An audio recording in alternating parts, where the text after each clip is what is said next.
We had a Roman guy in yesterday. Unfortunately, his hot water heater blew up his home. But if you are from around here, Dad, he told me to bring 20 guys with him next year. And I told him they could assault the walls out here with their tortoise formation and all that kind of stuff. So we should have some stuff like that going on next year.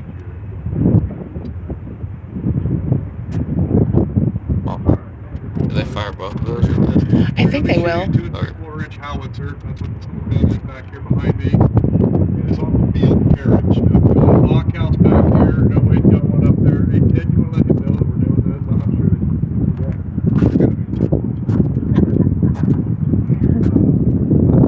open the blockhouse, I can see how big Right. Listen to Eugene. Howitzers fire with exploding bombs. Field guns like this do not. They fire a solid ball. They go shoot a little cannonball about yay big out of the ground and explode. All of the powder will cause a little bit of damage. We've been fighting around here in 1813. Where this is set up, the way this is set up down here, the ravine was down here where this fountain is, on the fort. They fired a cannon in the ravine. They had a Winnebago warrior that ran out of there, missing his arm from the elbow down. I think he picked that bomb up and tried to throw it back at the fort, and it ended up taking his hand off. So it got protected that way. It also had a little canister round, just like a shotgun shell that would spray out of it. They were originally designed to use on board ships to clear decks. Now in the movies, these ships always look like they're humongous. They were not. A lot of them were much bigger than one of the buildings over here. So the whole deck could be completely cleared of water with one of these little cannons. Now they found out the little anchor they will fit in them. Put them on a carriage like this, and you can mount that on a horse and move through all kinds of heavy terrain. So if you ever read about Wayne's Legion in Ohio in the 1790s, these are the cannons they were using. They're called Daniel King howitzers, and you can take it on and off of horses very rapidly and shell the enemy because these are the cannons that are very useful against them.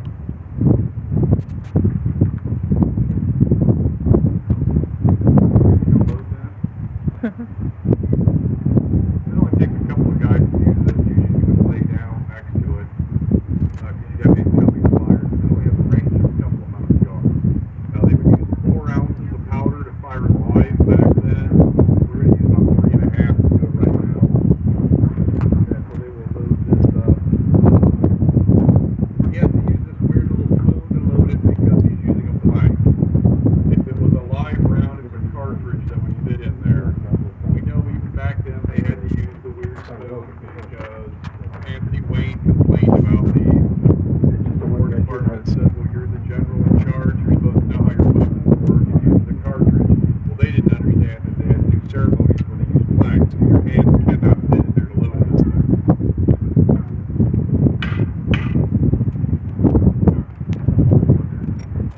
Huh? It's this little one right now. Here, take my purse off my wrists. Thanks. All right.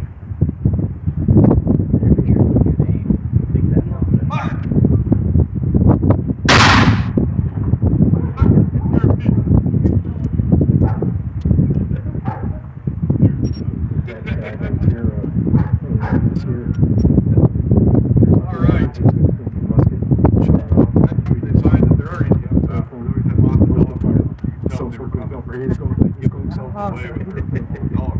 Smooth Jono, so. Now we're going to go to what everybody considers a big gun. I used to launch some before. I don't really consider a 6-pounder to be that big, but this would be a standard field piece for the time period this war existed. The thing is an iron 6-pound field piece on a 9-pound siege carriage. The carriage is a little bit too big for this particular tube.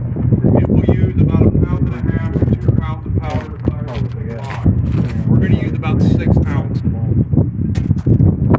It'll throw a cannonball about 800 or 900 yards through the air. It will hit the ground and bounce and tear through things. It's called solid shot. The manual say this gun can penetrate 7 feet of dirt and upwards of 25 people.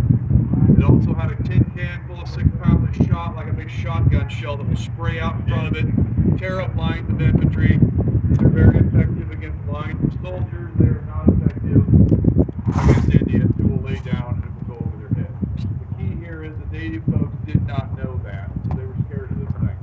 We have shot 1 pound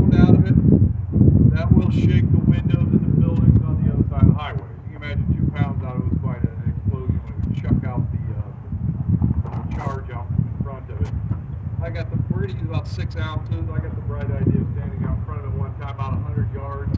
I had to figure out fields on fire for safety purposes for one of our reenactments. I felt like somebody shoved ice picks in my ears, and I had the cartridge landed between my feet. So 6 ounces and 100 yards is awful. 2 pounds, that's unbelievable. The concussions we got with a bunch of shots coming out. Ready.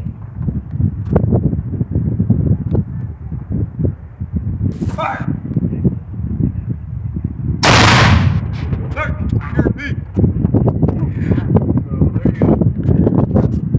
Pretty much the definition of Big Bang. Well, get you an idea what battlefields are like. Well, I hope you got a video. As soon as the shot fired. I'm on the video, yeah. I got 6 minutes right now. And I find that when it's really humid and you're in high run, smoke hanging, you can't see, 10, 15 feet around. But, still waiting on these to come out? No? Are we ready to go? Yes, we are. I'm going to turn it over to our video. Hello, everybody. Well, last time we were 3 and now it's just me, so I'm going to do my best to talk about both of these. So in England during the 14th century, it's about common soldiers going to war. And the king, just like a lot of rulers do now, they want to get as much as they can for as little work, right? And so every man in England was required to own weapons and armor. So between 16 and 60, the king can basically draft you into service. So here I have, this is one of the weapons that becomes very common because the base level up for several tiers was required to have this.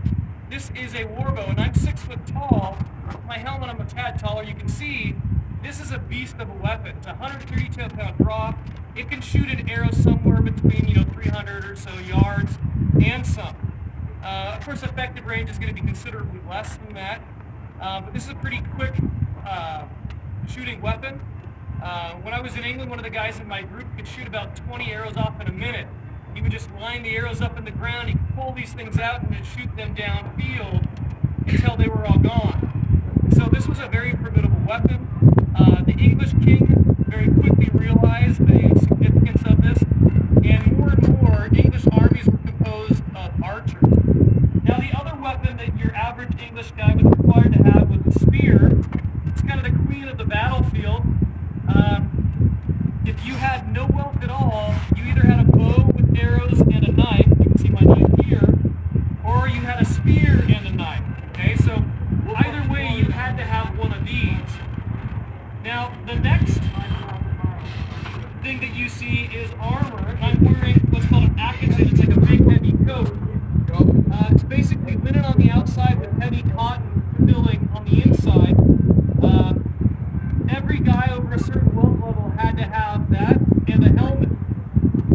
So you can see my helmet here. This is what's called a kettle helmet.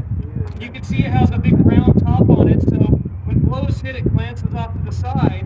You'll also see it has this brim. The brim makes it so when something glances off the side that could hit me in the face, that the brim catches it and sends it off more horizontally, so it basically misses me more or less entirely. This helmet is common from everybody from the common level, archers, footmen, all the way up to guys that are like knights who wear this because unlike other helmets that were enclosed, this lets me see, breathe, I can hear commands pretty well. Now this vest poncho-like device I'm wearing is called a pair of plates. This is basically like the predecessor of the breastplate.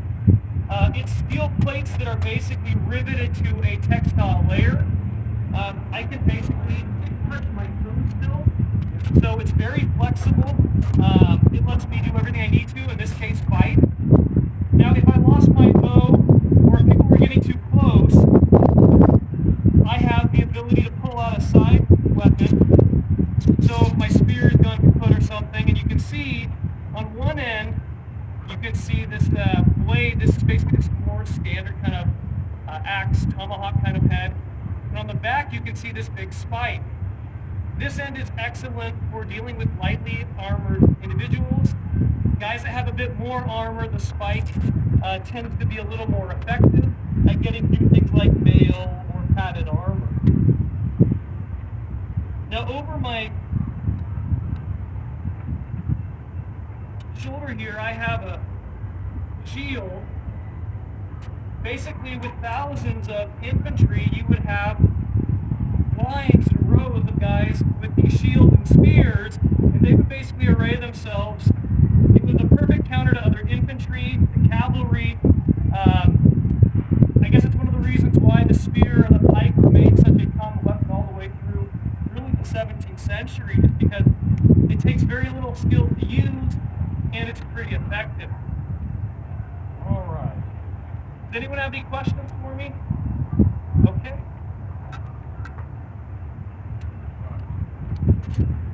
All right, well, I'm going to talk to William.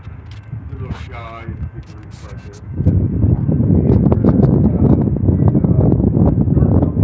Infantry, which was stationed here, 1st Infantry Regiment, today's 3rd Infantry of the Old Guard, blue wool, 1808 pattern coat, white on it signifies that he is in the infantry.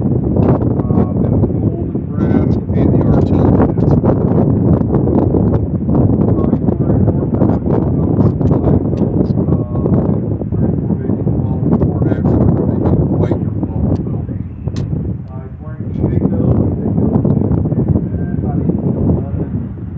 See in one of the buildings down here, the bearskin covered hat. He's one of Lewis and Clark's guys. They do away with those with the white cap cord and infantry. The most significant part of his hat, though, really going to be this Caucasian eagle on the side, necessities in the service. Officers would wear them when they were off duty to show that they were in the military.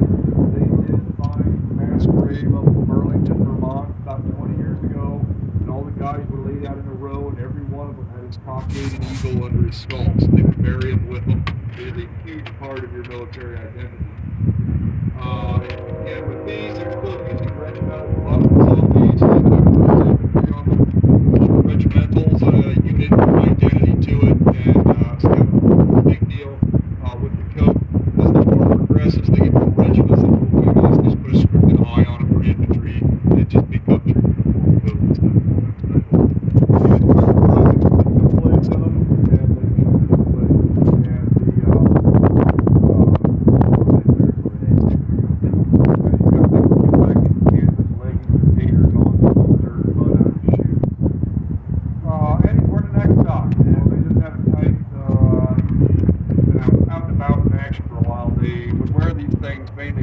Purposes.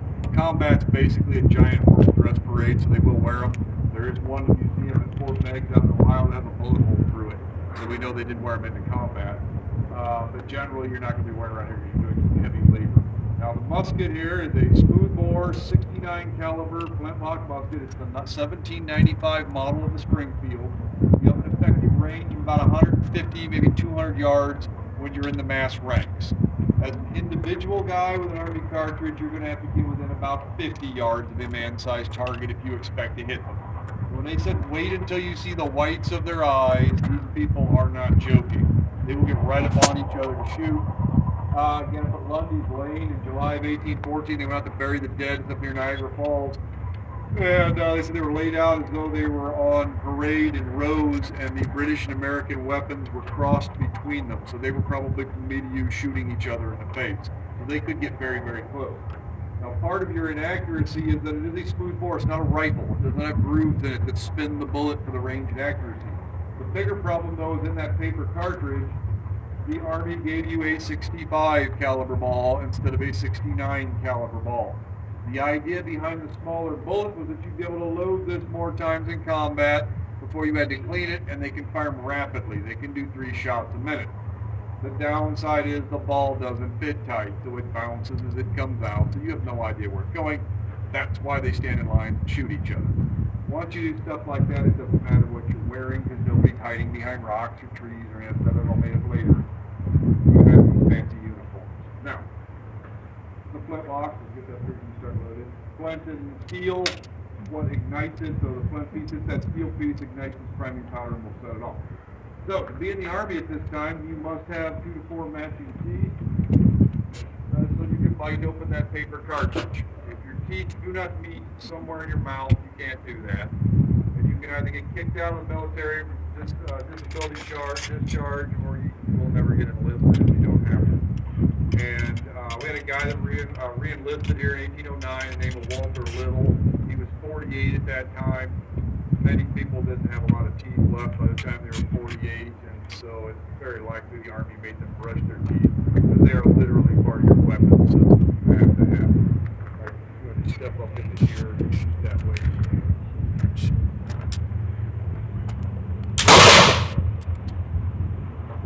They'll fight in mass ranks, 2 lines, one behind the other, shooting.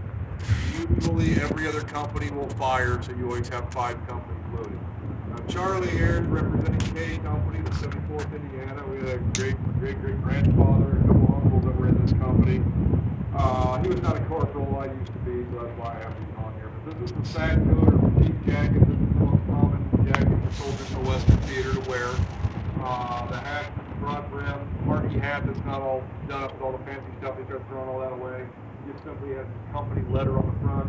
Many times they're buckled, they'll throw away as well. You go to many Civil War museums on battlefields, you will see these with bullet holes in them or bullets stuck in them. They would aim for these in your chest. You get rid of that. Got the cartridge box belt. Now these are pretty caps, so you have to carry the caps there. They've got the same shoes as the rest of us with heel plates in them. It's just an all wool uniform. It's not on a font on days like today. Go ahead and get that rifle up. This is a percussion cap. This is the 1861 Springfield or 1995. So they don't use flip steel anymore, they use a little cap. So this is a rifle. It uses a mini ball, 58 caliber, has a range of maybe, 500 yards usually in a battlefield. They can go a lot further than that though. They did tests with them at one point where they had marksmen back at that time that could hit targets at 1,000 yards with. Now that's a specialist on a training field. That's not a soldier on the field. And again, their firefights can get down to 100 yards apart as well, so they will get right up on each other. But you'll see a little cap on this as opposed to the flint and steel. This works a lot better in rain and humidity and things like that.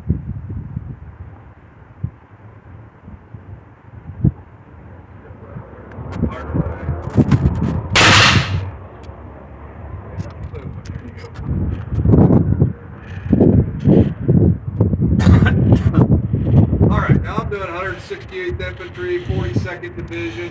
A lot of them came from here in Iowa, the National Guard. A lot of the National Guard units, they took 150% casualties, used argon. So that's everybody that went got hit, and at least half of the replacements were hit as well. They had an awful time in the used argon and some of the other places over there. This is pretty much standard uniform for them at that time. The stuff is treated with waterproofing and anti-gas stuff. There's lots and lots of gas. World War I known for anything. Trenches and gas, all kinds of phosphorus. Mustard gas is awful. There's oily stuff that they would shell areas with. It'd get all in the brush. You get on your skin and burn you very badly. And so you have to have your gas mask. Now I'm wearing leggings. I'm a little bit different than what William has on. These things are called fatigues. They were of Indian design. I'm from the British Army. They're meant to keep your legs tightly wrapped, supposedly help out long marches, and they keep them from getting dirt and stuff in them. It's like, 6 or 7 feet of wool. It takes you like 50 minutes to get these things on. And they don't have to take them off once they get muddy in the trenches. They have a lot of problems with their feet in the trenches, but all kinds of issues, frostbite stuff, but you can't get them back on and off very easily. Now, my trench boots are done up with up nails and the heel plates in them. These were to help people from wearing out and give them some kind of traction in the mud. By 1918, they capped the ends of them. There are articles in Stars and Stripes talking about how to use the weapon and stomp people to death with them in the trenches. So everything you had became a way of protecting yourself in a lot of trench raids. Got the ammunition belts around here. I am not going to shoot my weapon because the blanks are not working in my gun for some reason. But they come little stripper clips like so, and you'd have 5 of them in the that would slide into the top of the gun like that. You just push them down. You can load this very, very rapidly. Once Josh comes out here, he'll give you a better idea of how that works. And that's that. It's a 30-06 with a 5-round box magazine in it. And these things have a range of 2,000 yards or something on them.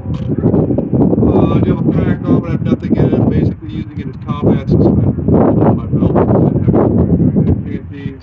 This is a bandage or first aid kit here. And a bandage in it to try and stop whatever bleeding was going on. Got hit. Changed a lot since what he has. They're just a little bit narrower brim on them. They a lot of times put their chin straps on the back like this, or around the back of their neck like Josh has his, because there are accounts of them wearing them under their chin, and shell fragments can catch these and break your neck. And so they did not like to have that, so a lot of times they can't hold their helmet. They found out that these did not protect you very well from shrapnel above and concussions and stuff like that, so they began to change these out, but by World War II they have what Sam have on. That's why you see the German coal scuttle helmets that come way down to protect their necks and the backs of their heads. Again, there's lots of gas going on, and so they have all the alarms for these. This thing would be your smallpox respirator for British design. You have this across your chest. When you see the pictures of them when they're on their chest like this, they're within range of gas out on the front. They're slung on their side or whatever, then they're out of a war zone, but you had to have it on you anyway. The inside of it has a rubber piece to pinch on your nose to hold in your mouth so that you can breathe in it. You can be stuck in these things for hours or if not days. Goes on like so. Put your helmet back on. It does have the ability to try and clear it from saliva and slobbering all the time in the thing's mouth. And because you can't hear me very well anymore, it's hard to communicate, you can't see. And they don't feel up very well around the same time. So it's still getting hurt. Lots of the guys who still have minor problems with gas. Although one British veteran said nobody had a minor gas incident. Either bad, it was all bad. But everybody generally after gas attacks, stuff run out of their eyes and noses and everything. It was a big mess.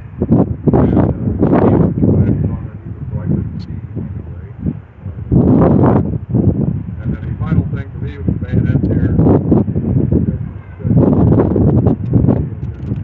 the triangular shaped bayonets that they use in the early periods of bayonet. Triangular shape, three-sided, they make a three-sided hole hard to sew up and take care of.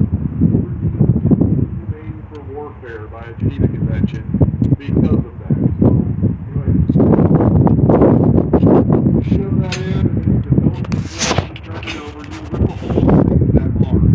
Most people did not survive major bayonet wounds. You still have a locking mechanism on it. They go to one about the Civil War in order to keep it on your gun because you can't unscrew those.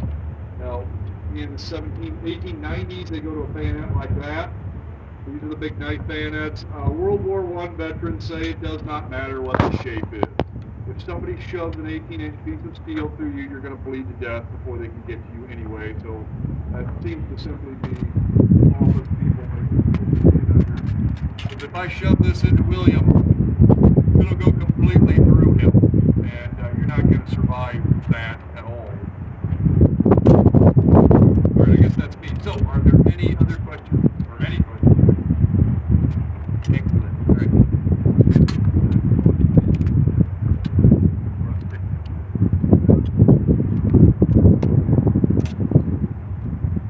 I'm also doing World War I as well. I decided to go and see our allies anymore. So the uniform I'm wearing is actually Australian. It's the 10th Light Horse Regiment, the Cavalry Division. Basically, the Australian forces were Commonwealth country of the British Army. So all the equipment I'm wearing would have also been worn by the British as well, except for the tunic and pants. Those were specific to the Anzac troops, or the Australian New Zealand forces, which is basically the only difference. A lot of the American equipment that you saw Eugene wearing was more or less patterned after the British equipment. So you got your belt set up with your pouches, you have your knapsack that hooks onto your equipment, as well as your canteen. Even his firearms is actually more or less modeled after the Enfield, which is what I have here. This Enfield shoots a .303 British.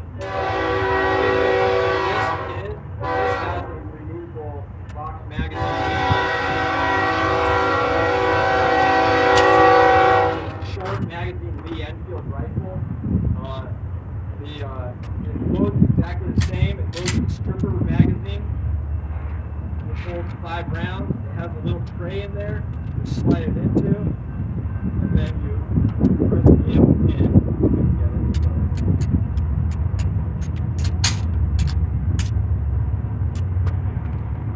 More or less, they train on that all the time to get faster at it.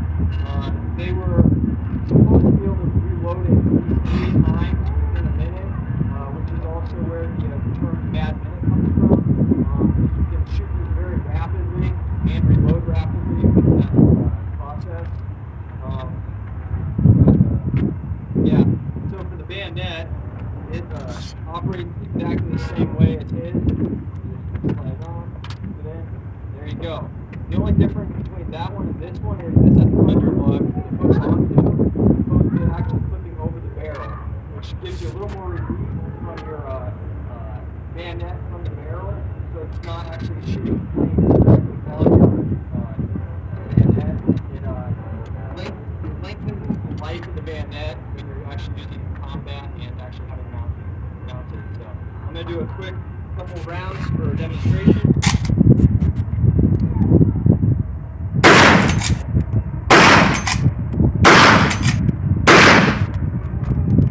Notice I was able to cycle it with my face onto stock. A lot of bolt actions are not like that. The draw comes back far enough that you have to pick up a good design of this weapon so you can keep your eye on the target without having to look away.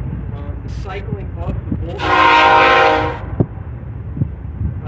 springs so it cocks when you push it forward as opposed to when you pull it back, which helps the cycling go more smoothly. Do you have any questions?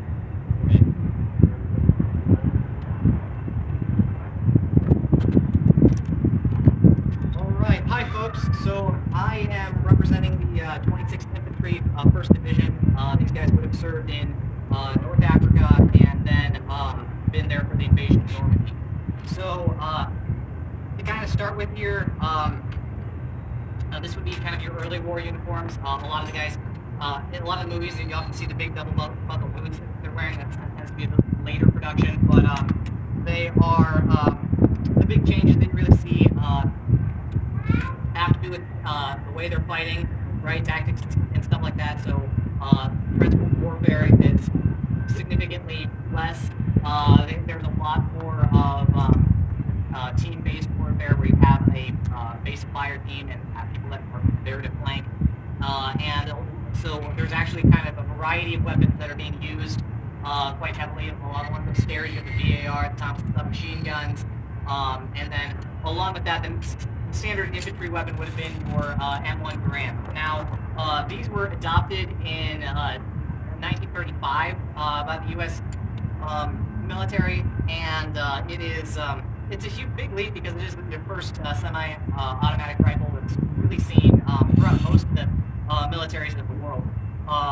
It is, and what's significant about that is that by the time World War II actually gets underway, the United States basically supplied all its soldiers with a semi-automatic rifle while everybody else is still using bolt action.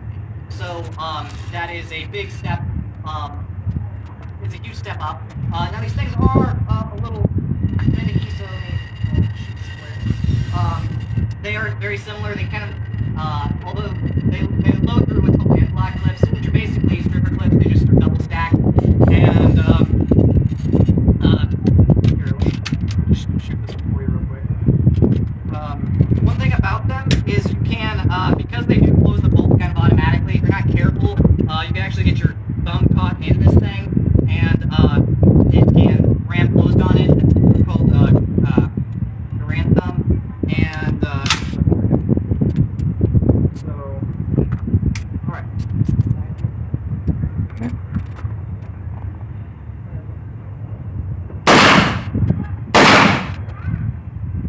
All right, and then one other thing, these things do. When it does pop out of the magazine here, the clip does fall on the ground, so I'm gonna get this more for you. Hopefully we'll try to get it right there. And it does make a lot of times it'll make a clanging sound. That could be heard by the enemy, and so that did kind of let them know that you were empty. There were some things they did to mitigate that. A lot of times they're firing in not at the same time, so you'll leave somebody around kind of as a backup. And then the other thing is that they often would take these things and they would often take them and actually clang them off of like empty ones and clang them off of surfaces like their helmets to create clanging sounds like that to make the enemy think that they were empty. Otherwise, I guess they also did come with bayonets. However, by this period, they're significantly shorter and/or than the ones we see during World War I. I'm not going to put mine on because the blanket's after kind of messes it up. But otherwise, I guess, any questions for me? All right. We'll let him go ahead and talk then. We're going to skip ahead a couple of decades to modern military, which is what I'm portraying right here. If I'm portraying a combat soldier over an area such as Iraq, Afghanistan, Somalia, specifically Somalia.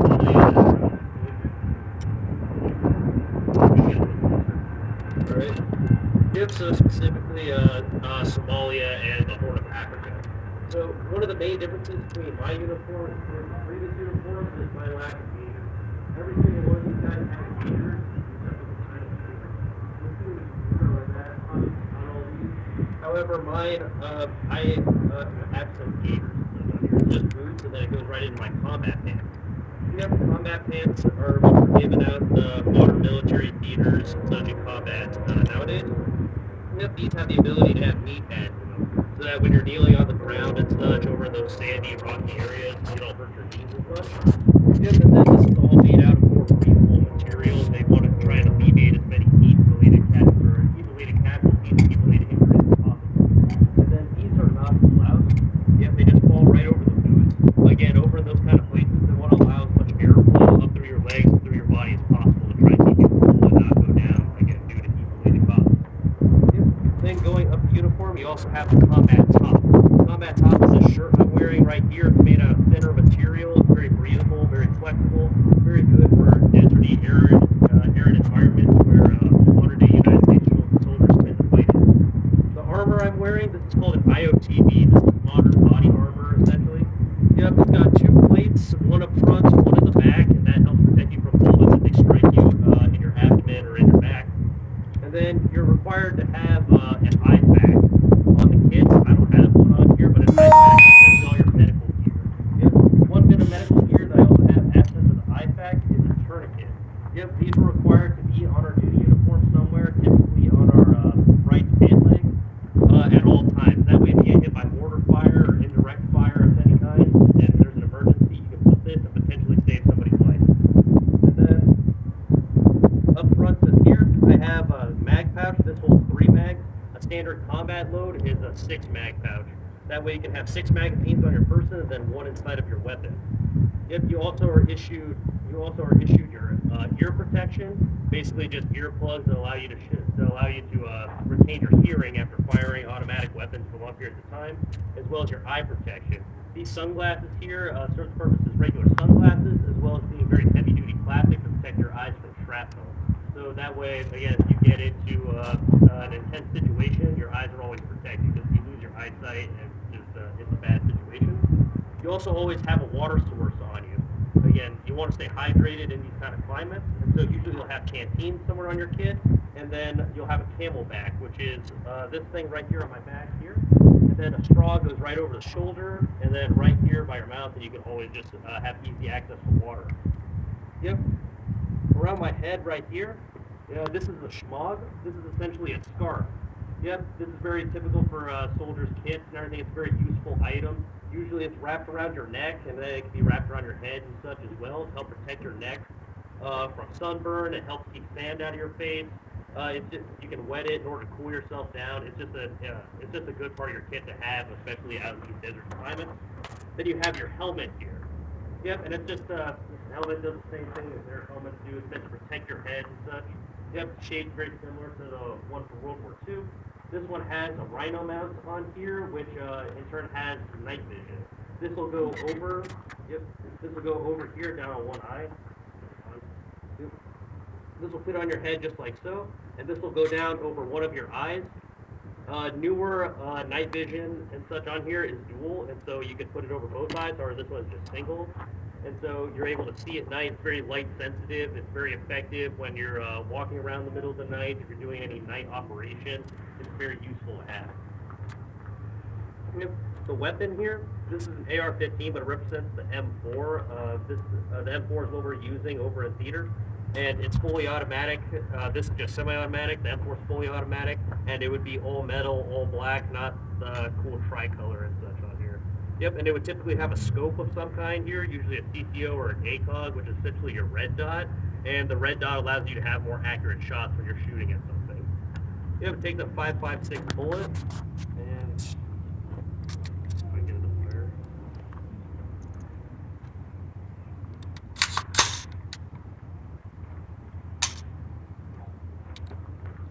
Stop it.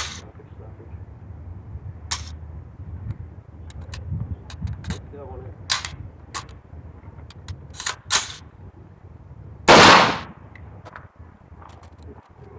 Yep. Do you guys have any questions? All right. Thank you. Alrighty. So, are there any final questions? Alright, well, these guys will be out in their camp out front here. You can learn all about all kinds of warfare. And you can take your money out there and some of the things, I think. The rest of these guys will be in different buildings. They can explain all the stuff in here in the fort. I'm upstairs here with some guys covering the military display, all the original weapons and stuff are up in this area. So if you have questions, just grab somebody, but wander all about. Thanks for stopping in.